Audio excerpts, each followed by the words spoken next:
Bienvenue sur le plateau d'Actu Environnement au sein du salon Pollutech. J'accueille David Diez, bonjour. Bonjour. Vous êtes président de l'UPDS, l'Union des professionnels de la dépollution des sites. Nous sommes au sein de l'espace emploi, compétences, formation du salon et j'aimerais qu'on évoque ensemble les enjeux de votre filière en la matière. Pouvez-vous nous présenter déjà les activités des entreprises qui adhèrent à votre fédération ? L'UPDS est une chambre syndicale qui regroupe l'ensemble des professionnels qui interviennent dans les problématiques de gestion des sites contaminés, donc des sites et sols pollués, qui regroupe à la fois la partie études, ingénierie, donc qui précède la réalisation de travaux de dépollution, donc qui sont faites par des entreprises qui sont également adhérentes donc, au syndicat. Il y a effectivement en termes d'adhérents des structures très diverses, ça peut être des grandes structures comme des microstructures. Est-ce que vous pouvez nous présenter un petit peu les métiers phares dans les bureaux d'études, dans les sociétés qui font les travaux de dépollution ? Est-ce que vous avez des exemples à nous donner ? Oui, tout à fait. Les métiers sont très, très divers, à la fois par rapport à l'expertise scientifique que requiert la gestion d'un site contaminé, que par rapport au rôle qu'on peut y tenir dans ces projets. Si je prends l'exemple, par exemple, d'une collectivité qui recherche à transformer un ancien site industriel en zone d'habitation, il a besoin de connaître quel est l'état actuel du site en termes de qualité des sols, des eaux souterraines. Et là, ce sont les bureaux d'études qui interviennent avec des ingénieurs spécialisés en géologie, en hydrogéologie, des chimistes, des biologistes, qui vont effectivement donc identifier l'éventuel impact et difficultés que peut recouvrir la revitalisation du site. Et une fois que ces sujets-là sont identifiés, les entreprises de dépollution interviennent pour essayer de dépolluer ces sites et les rendre de nouveau utiles à un usage d'habitation, par exemple. Est-ce que vous avez une typologie assez large ? Vous allez parler d'ingénieurs, mais est-ce que vous avez aussi des techniciens ? Oui, bien sûr. En fait, il y a il y a une partie de terrain qui est importante. Donc, il y a beaucoup d'interventions de reconnaissance sur site, où là, effectivement, donc, on a des techniciens spécialisés qui ont des spécialités qui recouvrent la partie géologique, comme je le disais, la chimie, etc. Et lorsque l'on est sur des travaux de dépollution, on a aussi besoin d'électromécaniciens, on a besoin en fait de techniciens pour faire fonctionner les outils qui nous permettent de dépolluer les sites.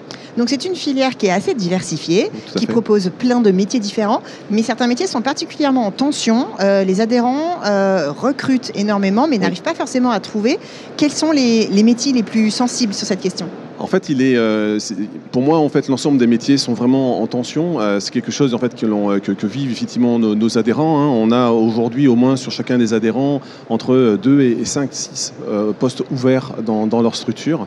On a en fait une problématique de sol pollué qui devient de plus en plus un enjeu sur lequel la société se penche, notamment lorsque l'on connaît la pression qu'il y a sur l'usage du sol, la loi ZAN, etc.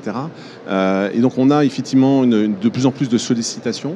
On a aussi des enjeux environnementaux qui sont très divers, la partie climat, la partie biodiversité, qui attire aussi les jeunes, ce qui est tout à fait louable. Mais ce qui fait que voilà, on se bat un peu comme dans les autres métiers pour attirer en fait les jeunes et venir concourir à l'effort que l'on doit faire pour effectivement réhabiliter nos sols dont on a besoin. Alors, quelles mesures vous mettez en place, vous, au sein de votre syndicat, pour faire connaître ces métiers, les rendre attirants, faire connaître les offres d'emploi ou travailler sur les formations ? Quels sont un petit peu vos leviers d'action, vous ? Ces leviers d'action sont effectivement des leviers d'action que nous menons.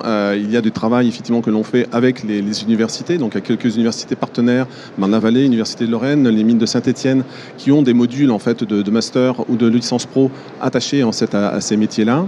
Il y a également donc, au niveau de l'UPDS, le regroupement en fait, de l'ensemble en fait, des offres d'emploi de nos adhérents. Donc on a sur une page de notre site internet l'ensemble des offres d'emploi de nos adhérents. Il faut aujourd'hui savoir que, comme je vous le disais tout à l'heure, il y a plus de 100 offres d'emploi aujourd'hui qui sont disponibles. Et donc n'hésitez surtout pas à aller sur le site internet de l'UPDS.